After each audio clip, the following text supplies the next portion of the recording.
अरे राधा बेटी की पढ़ाई का लोन अप्रूव हो गया है, सारा खर्चा मैनेज हो जाएगा। Tuition fees, hostel fees, practicals का सामान, बुक्स और कंप्यूटर भी, सब कुछ 100%। अरे अब तुम्हारी बेटी को डॉक्टर बनने से कोई नहीं रोक सकता।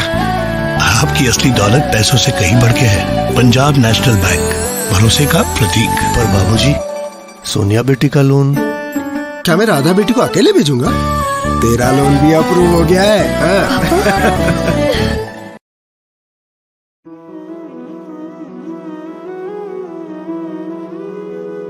एक रिश्ते ने जोड़ा है, हर पल को भरोसे से, हर एक पग पर, हर एक डगर पर भरोसा सच्चा पूरा है। पंजाब नेशनल बैंक, भरोसे का प्रतीक।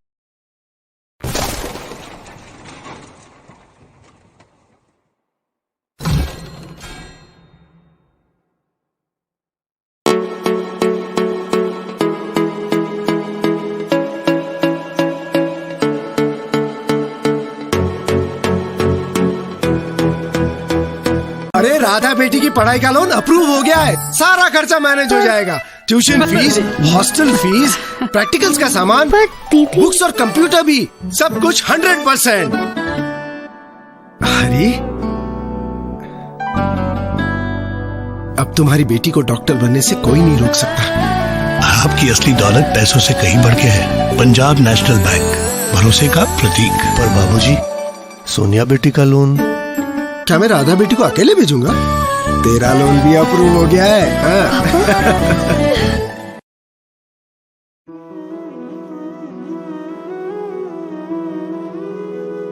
एक रिश्ते ने जोड़ा है,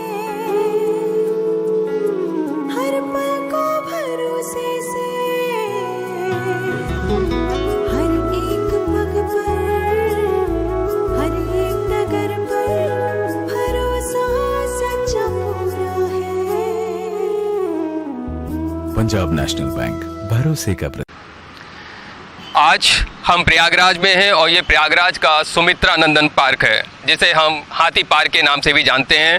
अगर आप लोग कभी प्रयागराज आएँ तो इस हाथी पार्क को ज़रूर घूमें, क्योंकि यहाँ की जो हरियाली है और जो यहाँ का वातावरण है, ये मग्न मुग्ध कर देगा आपको, और शायद आपके स्वास्थ्य के लिए भी ये बहुत अच्छा माना जाता है। आज अगर हम देखें तो जिस तरह की भागदौड़ की ज़िंदगी है और जिस तरह की लाइफस्टाइल हम जीते हैं, वो कहीं न कहीं हमारे सीधे तौर पे हमारे स्वास्थ्य को इफ़ेक्ट करता है। आज आपको भी लग रहा होगा कि आज सुबह सुबह मैं आपसे स्वास्थ्य पे चर्चा क्यों कर रहा हूँ, क्योंकि आज इंटरनेशनल हार्ट डे है। इंटरनेशनल हार्ट डे 29 सितंबर को ही क्यों मनाया जाता है, उसके पीछे भी एक कहानी है। क्योंकि आज पूरे विश्व में कार्डियक अरेस्ट से मरने वाले लोगों की संख्या लगातार बढ़ती जा रही है। बहुत सारी भ्रांतियां हैं, बहुत सारे लोग हैं और कुछ मिथ्या तथ्य भी हैं, जिनकी वजह से जो कार्डियक अरेस्ट पेशेंट होते हैं बहुत जल्दी से तादाद में बढ़ रहे हैं। क्योंकि जो युवा है वो उसे लगता है कि अगर मैं जंक फूड खाता हूँ तो मुझे कोई फ़र्क नहीं पड़ता, क्योंकि अभी मैं यंग हूँ और मुझे शायद कोलेस्ट्रॉल का कोई फ़र्क नहीं पड़ेगा। तो आज जितनी भी मिथ्या चीज़ें हैं, आखिर हम अपनी कार्यशैली, अपनी जीवन शैली को कैसे सुधारें और इस कार्डियक जो बीमारी है, जो कार्डियक अरेस्ट होता है, हमें हार्ट अटैक होता है, इससे हम कैसे बच सकते हैं। तो आज हम प्रयागराज के सुप्रसिद्ध डॉक्टर पंकज गुप्ता से बात करेंगे, जो एक कार्डियोलॉजिस्ट हैं, और जानेंगे उनसे कि हम अपने हृदय को कैसे स्वस्थ रख सकते हैं। डॉक्टर साहब नमस्कार। आपसे मैं सबसे पहले ये जानना चाहता हूँ कि जैसे आज के यंग बच्चे हैं, जो नई जनरेशन है, युवा पीढ़ी है, उसे लगता है कि वो तो कभी हार्ट पेशेंट बन ही नहीं सकती है, क्योंकि उनके अंदर एक दिमाग में ये फीड है कि हार्ट पेशेंट जो होता है वो 35-40 ईयर्स के बाद से ही शुरू होता है। तो क्या इस पे आप क्या कहना चाहेंगे? देखिए, हमारी जो लाइफ स्टाइल चेंज हुई है, जो हमारा फूड पैटर्न चेंज हुआ है, उस वजह से ये सारी बीमारियां ज़्यादा हो गई हैं।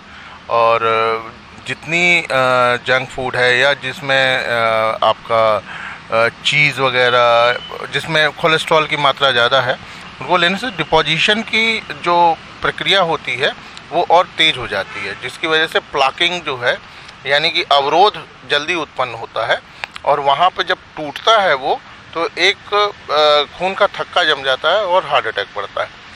अगर वो जितनी ऊपर होगा उतना हार्ट अरेस्ट यानी कि कार्डियक अरेस्ट होने के चांसेस ज़्यादा हैं। तो ऐसा नहीं है कि ये केवल एक वयस्क या उससे ऊपर वालों की बीमारी है, अब ये बच्चों में भी बहुत देखा जा रहा है हार्ट अटैक। और इसके लिए हमें सबसे पहले अपनी लाइफ स्टाइल और फूड हैबिट्स को चेंज करना होगा, अपनी फिज़िकल एक्टिविटी को बढ़ाना होगा जो आजकल काफ़ी कम हो गई है।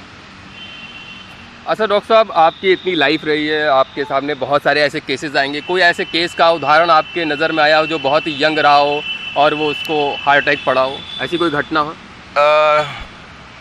जब मेरा सुपर स्पेशलाइजेशन चल रहा था ट्रेनिंग पीरियड में, एक 13 साल का बच्चा आया था जिसको हार्ट अटैक पड़ा था। लेकिन उसका हार्ट अटैक पड़ने का कारण जो था वो उसकी कंजेनाइटल हार्ट डिजीज़ थी, उसकी जो वेसल्स की एनाटमी थी उसमें प्रॉब्लम थी। अदरवाइज़ जो सबसे कम एज में मैंने हार्ट अटैक अपने क्लिनिकल प्रैक्टिस में देखा है वो 16 साल की एज में देखा, अपने प्रयागराज में ही देखा है। और वो ओवरडोज था ड्रग्स का। ओके, तो जिस प्रकार से युवा आजकल स्मोकिंग कर रहे हैं, युवा पान मसाला या गुटखा खा रहे हैं, वो पूरी लाइफ स्टाइल उनकी चेंज हो रही है, तो कहीं ना कहीं ये सबसे बड़ा उत्तरदायी होगा आज के युवा के ऊपर। ट्रिगरिंग फैक्टर होते हैं ये सारे, ठीक है, और 7-8 रिस्क फैक्टर हैं, उनमें से एक ये भी है। कहते हैं कि जिस प्रकार पूरे विश्व इस चीज़ पे टिका होता है, जिस देश में सबसे ज़्यादा युवा होते हैं उस देश की सबसे ज़्यादा तरक्की होती है। तो आज की डेट में अगर हम देखें तो 70% से ज़्यादा युवा हमारे देश में हैं। तो आप इन युवाओं को ऐसा क्या कहना चाहेंगे कि ये ऐसी अपनी लाइफ स्टाइल में क्या चेंजेस करें जिससे ये हार्ट डिसीज़ से ज़्यादातर सेफ हो सकें?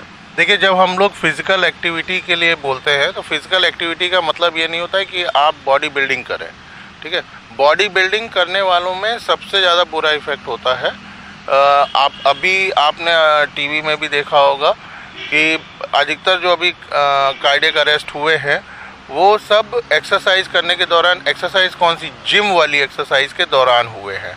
चाहे वो राजू श्रीवास्तव जी हों, चाहे वो मलखान सिंह, और वो तो आप एक्सरसाइज कीजिए सिर्फ अपने शरीर को चुस्त दुरुस्त रखने के लिए। एक सर्टेन एज के बाद यानी कि 30 के बाद आप बॉडी बिल्डिंग पे मत जाइए। आप अपनी जो जॉइंट्स हैं, जो बॉडी है, उसको फिट रखने के लिए एक्सरसाइज कीजिए। अच्छा सर, मान लीजिए कि घर में किसी को अटैक आ जाए तो उस वक्त जो परिवार के लोग होते हैं, जो आसपास के लोग होते हैं, एक्चुअली वो मेडिकल से रिलेटेड तो होते नहीं हैं और उनको जानकारी ही नहीं होती कि हम सबसे पहले ऐसा क्या करें कि हम इस पेशेंट को सेव कर सके और डॉक्टर तक पहुंचने में उन्हें आसानी हो। देखिए, सबसे पहले अगर आपको लग रहा है कि पेशेंट को हार्ट का प्रॉब्लम हो सकता है, हार्ट अटैक पड़ा है, तो डिस्प्रिन की 2 गोली पानी में घोल करके तुरंत पिला करके और हॉस्पिटल भागिए। इसका ये मत सोचिए कि ये गैस है कि क्या है, हॉस्पिटल जाइए, वहाँ पे ईसीजी कराइए। अगर ईसीजी में आपके हार्ट अटैक के चेंजेस हैं तो फिर उसका इलाज हॉस्पिटल में उस तरीके से कीजिए। और इसमें सबसे महत्वपूर्ण बात यह है कि समय बहुत महत्वपूर्ण है। जितना समय निकलता जाएगा हार्ट के रिकवरी के चांसेस उतने ही कम होते जाएंगे। सर मैंने भी बहुत सारे देखे हैं क्योंकि मैं भी मेडिकल फील्ड में भी कई बार आया गया हूँ और रहा हूँ। तो उसमें बहुत सारे टेस्ट होते हैं, ईसीजी होता है, इको होता है, टीएमटी होता है, हॉल्टर होता है और एंजियोग्राफी होता है। तो क्या संक्षिप्त में आप बता पाएंगे कि ये क्यों कराए जाते हैं और इनसे क्या बेनिफिट्स है पेशेंट को? देखिए, अगर आपके अंदर रिस्क फैक्टर नहीं है या कम है, जैसे आपके फैमिली में आपके मदर फादर की कोई हिस्ट्री नहीं है हार्ट अटैक की, या फिर आप ओबीज नहीं हैं, तो आपके लिए साल में 2 बार कोलेस्ट्रॉल की जांच और 1 बार टीएमटी मस्ट है, ठीक है। आफ्टर द एज ऑफ 35 मतलब 35 साल की आयु के बाद। और अगर उसके बाद अगर रिस्क फैक्टर्स हैं तो फिर आप बाकी के सारे जो हार्ट के चेकअप्स होते हैं उनके लिए ऑप्ट कर सकते हैं। अच्छा सर जिस प्रकार से जब एंजियोग्राफी कराई जाती है तो क्या उससे भी कोई हार्ट पे असर पड़ता है? लोगों का ऐसा मानना है कि जब एंजियोग्राफी कराई तो इससे कुछ परसेंटेज का हार्ट पे कोई असर नहीं पड़ता है एंजियोग्राफी का। हाँ, ये ज़रूर कह सकते हैं कि जो उसमें हम लोग डाई यूज़ करते हैं उससे किडनी पे थोड़ा सा फ़र्क पड़ता है, लेकिन हम उस हिसाब से पेशेंट को देख करके ही एसेस करते हैं कि हम सारे पेशेंट को नहीं बोलते हैं कि आप एंजियोग्राफी कराइए। जो उसके लिए जिसके लिए ज़रूरी है उसी को बोलते हैं। जहाँ पे हमें लगता है कि बहुत ज़्यादा रिस्क है, बहुत ज़्यादा सिम्टम्स हैं, ऑलरेडी जो नॉन इन्वेजिव प्रोसीजर्स हैं वो मतलब इन्वेस्टिगेशंस हैं वो सारे पॉजिटिव हैं, तभी हम एंजियोग्राफी के लिए बोलते हैं। अन्यथा हम ऐसे एंजियोग्राफी तक नहीं जाते हैं। कोलेस्ट्रॉल, टूटी इको, TMT यहीं तक सीमित रहते हैं। अच्छा सर, मैंने देखा है कि कई पेशेंटों को पेसमेकर लगाया जाता है, कई पेशेंटों को आपको बाईपास सर्जरी करनी पड़ती है, कईयों को एंजियोप्लास्टी करते हैं और कईयों में हार्ट ट्रांसप्लांट होता है। तो ये आप कैसे डिसाइड करते हैं कि इस पेशेंट का क्या होना है और क्या प्रोसेस है इसका? देखिए, हर बीमारी में अलग अलग ट्रीटमेंट का प्रोसीजर है। अगर उसकी रिदम की प्रॉब्लम है, जो conduction of electrical activity in the heart, तो उसमें हम पेसमेकर या ऑप्शन ऑप्ट करते हैं। अगर नसों की प्रॉब्लम है, नसों मीन्स अगर आर्टरीज में ब्लॉकेजेस हैं, तो फिर हम वहाँ पे एंजियोप्लास्टी या बाईपास सर्जरी करते हैं। हार्ट ट्रांसप्लांट एक स्थिति में किया जाता है कि एक स्थिति मतलब उसके लिए अपने अलग गाइडलाइन है, लेकिन मुख्यतः जब आपका हार्ट फैल गया हो और उसकी फंक्शन जो है काफ़ी कम हो गया हो, तब करते हैं। अच्छा सर, एक सिंपल सी बात है, लोग कहते हैं कि आज के डॉक्टर्स टेस्ट बहुत ज़्यादा कराते हैं और सबसे बड़ी बात है कि पहले के डॉक्टर केवल पल्स देख के बहुत कुछ जान लेते थे। तो जो इस तरह की धारणाएं पब्लिक के बीच में है, उसके बारे में आप क्या कहना चाहेंगे? नहीं, ये देखिए, ये एकदम सोच गलत है। उसका कारण ये है कि जब वो जिस समय की बात आप कर रहे हो उस वक्त ना तो टेक्नोलॉजी वाइज हम इतने अपग्रेडेड थे, ना ही इतने सारे हमारे पास ऑप्शंस अवेलेबल थे। अब आज की तारीख में कोई लैंडलाइन नहीं यूज़ करता है, मोबाइल और एंड्रॉयड या आईफोन यूज़ करते हैं, तो फिर उसमें भी ये चीज़ लागू हो जाती है। तो ऐसा कुछ नहीं है। हाँ, उस समय हार्ट अटैक से लोग मरते भी बहुत ज़्यादा थे। आज की तारीख में हार्ट अटैक से मरने वालों की संख्या बहुत कम है अपेक्षाकृत पहले के। ऐसा नहीं कि हार्ट अटैक से लोग मरते नहीं, आज भी मरते हैं, लेकिन पहले से ज़्यादा अच्छा, क्योंकि हमारे पास उच्च मतलब जो टेक्नोलॉजी है अब वो पहले से बेहतर है, तो हम लोग उस तरीके से काम करते हैं। अच्छा सर, कई हम लोग सोचते हैं कि किसी से बच्चों के दिल में सुराख हो जाता है कहते हैं, और आगे जाके उसकी भी सर्जरी होती है।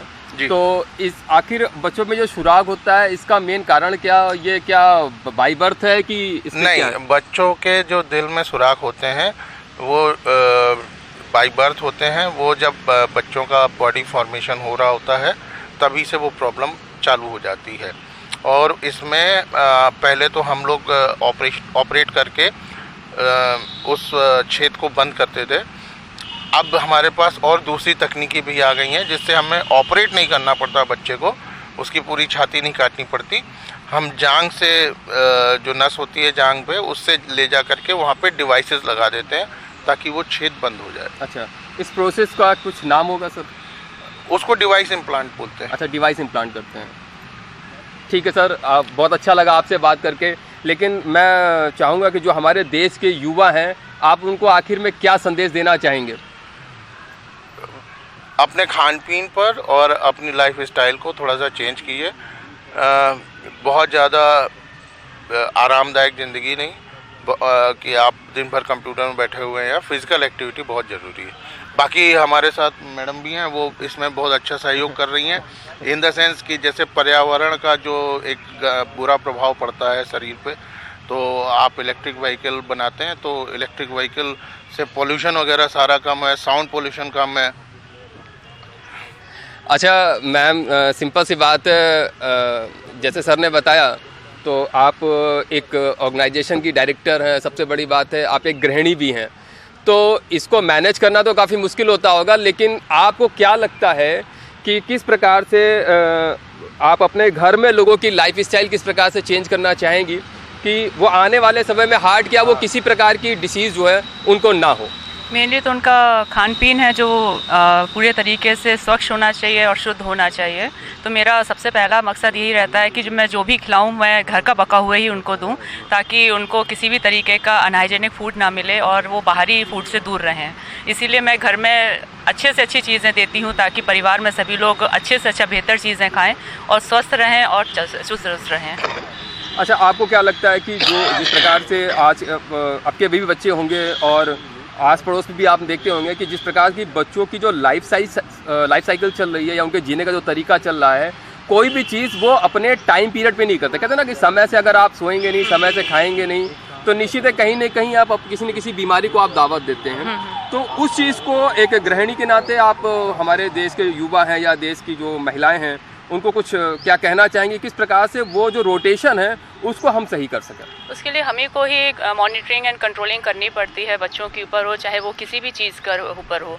अगर हम मॉनिटरिंग नहीं करेंगे तो उनका खान पीन सही तरीके से होगा ही नहीं, ना ही वो टाइमली खाएंगे, ना ही टाइमली सोएंगे, ना ही टाइमली कोई काम करेंगे। वर्कआउट भी ज़रूरी है, फिजिकल एक्टिविटी भी ज़रूरी है, प्रॉपर फूड भी ज़रूरी है, प्रॉपर स्लीप भी ज़रूरी है। सभी चीज़ें ज़रूरी हैं हेल्दी बॉडी के लिए, एक हेल्दी लाइफ के लिए। मैं आपसे जानना चाहूँगा कि आप MBM मोटर्स की डायरेक्टर भी हैं और बहुत अब तो देखने को आ रहा है कि महिलाएं बहुत बढ़ चढ़ के हिस्सा ले रही हैं और इतनी बड़ी ऑर्गेनाइजेशन आप चला रही हैं। आपको फैमिली भी मैनेज करना होता है, आप घर भी मैनेज करती हैं और इतनी बड़ी ऑर्गेनाइजेशन मैनेज करती हैं, तो ये कैसे पॉसिबल है? इसके बारे में कुछ बताएंगी? नहीं, पॉसिबिलिटी तो बनानी पड़ती है, बनती है, बनाई जाती है। अगर बनाई जाएंगी तो पूरी होंगी ही होंगी। अगर हम सोचेंगे कि इम्पॉसिबल है तब तो कुछ भी पॉसिबल नहीं है। वो तो आप अगर अपने प्रॉपर टाइमली हर एक चीज़ को कर रहे हैं तो आप हर चीज़ को टाइम दे सकते हैं। लेकिन हाँ, फैमिली फर्स्ट होती है, फैमिली को देखना, उसके बाद ही मैं फिर फर्दर काम देखती हूँ कि हाँ अब मेरी फैमिली के मेरे सारे काम हो गए, मेरी सारी ड्यूटी ख़त्म हो गई है, अब मैं अपने बाहरी काम देख सकती हूँ। अच्छा, एक चीज़ है कि हमारे देश में एक प्रथा कह लीजिए, जो भी कह लीजिए, कि महिलाएँ सबसे पूरे परिवार को पहले सब कुछ खिला देती हैं, पिला देती हैं और लास्ट में अपना नंबर रखती हैं। तो ऐसा तो है नहीं कि हार्ट डिसीज़ केवल मेल को ही होता है, फीमेल को भी होता है, फीमेल को भी बहुत सारी बीमारियां होती हैं। तो आप जो हमारी जो वुमेन्स हैं, महिलाएं हैं, उनको क्या कहना चाहेंगे कि क्या ऐसा होना चाहिए कि सबसे लास्ट में जो बच्चा कुछ है वो खाना है, कि हमें भी साथ में ही लेना चाहिए? लेकिन महिलाओं की टेंडेंसी होती है नहीं पहले सबका पेट भर देना, उसके बाद ही अपना पेट भरना है। पहले वो खुद का पेट नहीं भरती। हमारी धारणा कि हमारी संस्कारों में ये चीज़ होती है कि हम कभी अपने आप को पहले नहीं सोचते, नहीं हमने पहले खा लेना है, हमने पहले बच्चों को या परिवार के लोगों को नहीं देना है। वो तो एक मानसिकता ऐसी बनी ही हुई है। तो ये कि हाँ, खाना चाहिए समय पे। एक महिलाओं को भी लेना बहुत ज़रूरी, क्योंकि सारा का सारा काम देखा जाए तो महिलाओं पे ही ज़्यादा निर्भर करता है। पूरी फैमिली उन्हीं पे ही टिकी होती है एक तरीके से देखा जाए तो महिलाओं का स्वस्थ रहना बहुत ज़रूरी है। उनको भी समय से सारा खाना पीना करना चाहिए, सोना भी समय से चाहिए और हर एक चीज़ पे ध्यान उनको भी अपना रखना चाहिए। जिस तरह आज पता है कि मैम कि आज इंटरनेशनल हार्ट डे है, तो जो आज की जो हमारी जनरेशन है वो अगर पूरे वर्ल्ड में देखी जाए तो आज सबसे ज़्यादा युवा जो है वो हमारे देश में है और किसी देश की तरक्की उसके युवा ही कर सकते हैं। तो आप एक गृहिणी के नाते, एक माँ के नाते, आप जो नई जनरेशन के जो बच्चे हैं उनको किस तरह की लाइफ स्टाइल जीने के लिए कहेंगी आप? मैं तो यही कहूँगी कि बच्चों को सबसे पहले तो टाइमली हर एक चीज़ को करना चाहिए और दूसरा जो इलेक्ट्रॉनिक डिवाइसेस इतने ज़्यादा बच्चे यूज़ टू होते जा रहे हैं उसको थोड़ा सा उनको साइड करना चाहिए, क्योंकि यही सबसे ज़्यादा मेजर सोर्स ऑफ एक डिसीज़ का है। कहना चाहिए कि चाहे वो मेंटल हेल्थ हो, चाहे वो आपका फिज़िकल हेल्थ हो, सभी को वो डैमेज करता है। तो बेहतर है कि इलेक्ट्रॉनिक डिवाइसेस को हटा के बंदा अगर फिज़िकल एक्टिविटीज़ में ज़्यादा इन्वॉल्व होता है तो फिट भी रहता है और ओवरऑल उसके परफॉर्मेंस भी अच्छी रहती है। कहते हैं कि घर के जो खान पान होते हैं जिसमें हम ऑयल ये सब भी यूज़ करते हैं वो भी कहीं ना कहीं बॉडी में फ़ैट जनरेट करता है, तो आप इसको कैसे कंट्रोल करेंगी? अब ऑयल अब लिमिटेड मात्रा में अगर दिया जाएगा तो फैट जनरेट नहीं करेगा और एक्सेसिव कोई भी चीज़ होती है तो जनरेट तो करेगी ही करेगी। और अगर प्रॉपर अगर फिजिकल एक्टिविटी होती रहती है तो फिर वो उतना ज़्यादा डिपोजिशन हर चीज़ का नहीं होता, वो कंपनसेट होता जाता है। लेकिन अगर फिजिकल एक्टिविटी बिल्कुल ही नहीं होंगी तो कहीं ना कहीं वो बॉडी को इंटरनली हार्म करेगा ही करेगा। आप सही कह रही हैं। और मैं देश की जनता से भी चाहूँगा कि वो अपने जो जंक फूड हैं, जो आप जिस प्रकार का खान पान करते हैं, उसके खान पान की शैली में आपको चेंजेस लाने पड़ेंगे अगर आप अपने आप को फिट रखना चाहते हैं। हमारे सामने सर अपना इंट्रोडक्शन देंगे। सर, मैं doctor Shrish Chandra, director dog care centre. Sir, आप पशु चिकित्सक हैं, तो सर जिस तरह से मतलब मनुष्यों में भी हार्ट की प्रॉब्लम होती है, क्या ये जानवरों में भी ऐसा कुछ है? हाँ, डॉग में आ रही है हार्ट की प्रॉब्लम और due to exercises dog owner ये समझते हैं कि हम ज़्यादा एक्सरसाइज कराएंगे डॉग को तो वो फिट रहेगा। ऐसा नहीं है, लोग 3-3 किलोमीटर तक साइकिल में बांध कर दौड़ाते हैं। तो एक्सरसाइज हार्ट पे असर डालता है। तो आपको क्या लगता है कि जिस प्रकार से आज की जो जनरेशन है, आप स्वयं भी देखते होंगे जिस प्रकार की हमारी जनरेशन है, जो लाइफ स्टाइल है, मैं देख रहा हूँ कि ज़्यादातर युवा जो है वो स्मोकिंग करते हैं, ख़ासतौर जो बीपीओ में काम करते हैं, जो यंग हैं हमारे। तो आप इतने सीनियर हैं, सीनियर सिटीजन हैं, तो आपको क्या लगता है कि कहीं न कहीं जो स्मोकिंग है, जो हम ये सारे चीज़ों का इस्तेमाल करते हैं, इस पर कहीं न कहीं रोक लगनी चाहिए? ज़रूर लगनी चाहिए, और ओवर होता जा रहा है डे बाय डे। ये इस हैबिट ओवर होती जा रही है। अगर इस पे कंट्रोल होगा तो हार्ट पे इफेक्ट नहीं पड़ेंगे। अच्छा, तो आप मतलब जिस प्रकार से जो आज जो लाइफ स्टाइल चल रही है, जो चीज़ें चल रही हैं, तो आप देश के युवा को कुछ संदेश देना चाहेंगे कि वो कैसे इस हार्ट डिसीज़ से बच सकता है? संदेश यही है कि ज़्यादा जंक फूड न खाएं और नॉर्मल टाइमली हर चीज़ टाइम से करें। लोग कंप्यूटर पे ज़्यादा बैठ रहे हैं, एक्सरसाइज हो नहीं पा रही है, बॉडी का जो सर्कुलेशन होना चाहिए वो प्रॉपर हो नहीं पा रहा, इसलिए ये सब प्रॉब्लम डे बाय डे आ रही हैं। सही कह रहे हैं सर। इस बात के लिए एक चीज़ तो ज़रूरी भी है, और जिस प्रकार से हम लोग अपनी लाइफ स्टाइल जी रहे हैं, हम सारी चीज़ें कर रहे हैं, वो सब चीज़ों को देखते हुए शायद आज के युवा को बहुत कुछ सीखना पड़ेगा। डॉक्टर साहब, एक क्वेश्चन मैं आपसे ज़रूर पूछना चाहूँगा कि कई बात आती है ग्रीन टी की, तो क्या ग्रीन टी हार्ट के लिए कुछ अच्छा है? जी बिल्कुल, ग्रीन टी हार्ट के लिए बहुत अच्छा है। ग्रीन टी कोलेस्ट्रॉल को कम करती है और आपकी ओवरऑल इम्यूनिटी को बढ़ाती है। और संयोग से हमारे साथ प्रमोद बंसल जी हैं, महारानी चाय के ऑनर, और आपने हार्ट के लिए अलग, इम्यूनिटी बढ़ाने के लिए अलग, मतलब काफ़ी अच्छे उसका जो आयुर्वेदिक कंपोनेंट्स होते हैं वो सारे डाल करके उन्होंने अलग अलग उसके लिए ग्रीन टीज़ निकाली हैं। तो मैं चाहूँगा कि इसके बारे में आपको वही बेहतर बताएंगे। सर, पहली बात तो हमारी जनता को आप अपना पूरा परिचय दें सर। मैं प्रमोद बंसल, मैनेजिंग डायरेक्टर महारानी चाय, और आज के लिए मैं यही संदेश देना चाहूँगा वर्ल्ड हार्ट डे में कि अपने हार्ट को आप बचा के रखें, उसकी देखभाल करें, और सवेरे जैसा कि आपको पता भी है मॉर्निंग वॉक करिए, योगा करिए, और चिकनी चीज़ें कम खाइए जिससे कि आपका हार्ट कम रहे। क्योंकि हार्ट की बीमारी ज़्यादातर खान पान की लापरवाही से और जंक फूड और फास्ट फूड खाने से ज़्यादा हो रही है। क्योंकि इससे जो है कोलेस्ट्रॉल हार्ट में बहुत ज़्यादा जम जाता है, और वो किसी को पता नहीं चलता है, या लेने वाले को पता नहीं चलता है कि मेरे हार्ट इतना ज़्यादा चोक हो रहा है, और उसका अंजाम यही होता है कि किसी दिन वो इस बीमारी का, हार्ट अटैक का शिकार हो जाता है, एंजाइना पेन का शिकार हो जाता है। कभी कभी तो पेन इतना ज़्यादा होता है कि आदमी रात को सोता है तो सोता ही रह जाता है, उठता नहीं है। तो कहने का मतलब अगर आप हार्ट को मेंटेन रखेंगे और नियमित रूप से खान पान में अपना कंट्रोल रखेंगे तो बीमारी नहीं होगी। और हार्ट के लिए मैं तो सवेरे अपना हर्बल लाइफ लेता हूँ, जिसमें कि शेक बहुत अच्छा होता है, उसका लेने से बहुत फ़ायदा है। और उसमें ओमेगा वगैरह जो फैटी है, ओमेगा सॉल्मन ओमेगा जो आती है, जिसमें फ़िश ऑयल, ऑलिव ऑयल होता है, वो भी कोलेस्ट्रॉल को कंट्रोल करने में बहुत सहायक सिद्ध होती है। और हार्ट के लिए बहुत अच्छा है कि आप अपनी जीवन शैली को कंट्रोल में रखें और अपने हार्ट को बचा के रखें।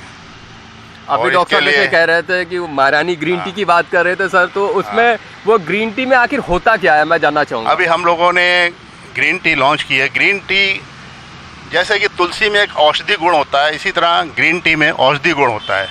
इसको लेने से आप, इसमें चूँकि दूध और चीनी नहीं डाली जाती है, इसकी जगह शहद और नींबू डाला जाता है, जो कि हार्ट के लिए अच्छा होता है।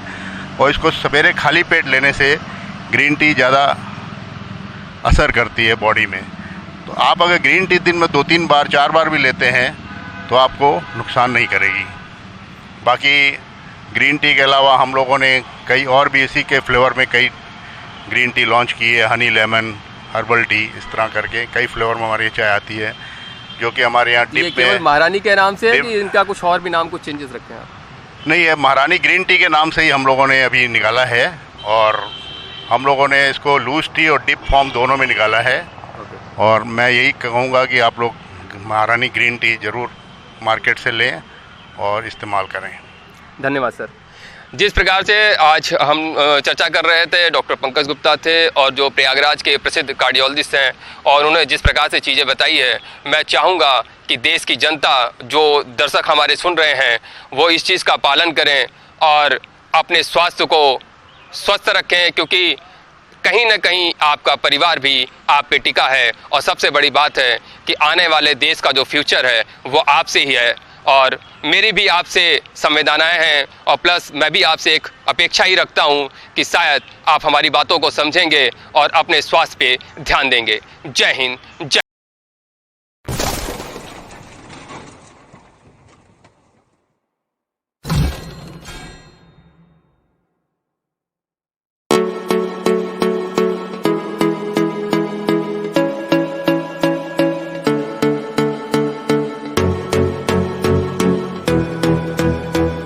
अरे राधा बेटी की पढ़ाई का लोन अप्रूव हो गया है, सारा खर्चा मैनेज हो जाएगा। Tuition fees, hostel fees, practicals का सामान, बुक्स और कंप्यूटर भी, सब कुछ 100%। अरे अब तुम्हारी बेटी को डॉक्टर बनने से कोई नहीं रोक सकता। आपकी असली दौलत पैसों से कहीं बढ़ के है। पंजाब नेशनल बैंक, भरोसे का प्रतीक। पर बाबूजी, सोनिया बेटी का लोन? क्या मैं राधा बेटी को अकेले भेजूंगा? तेरा लोन भी अप्रूव हो गया है। हाँ।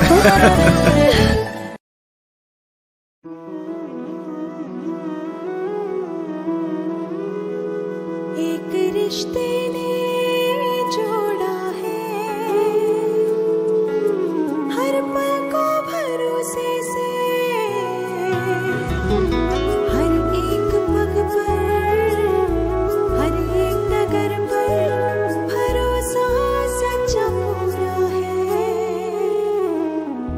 पंजाब नेशनल बैंक, भरोसे का प्रतीक।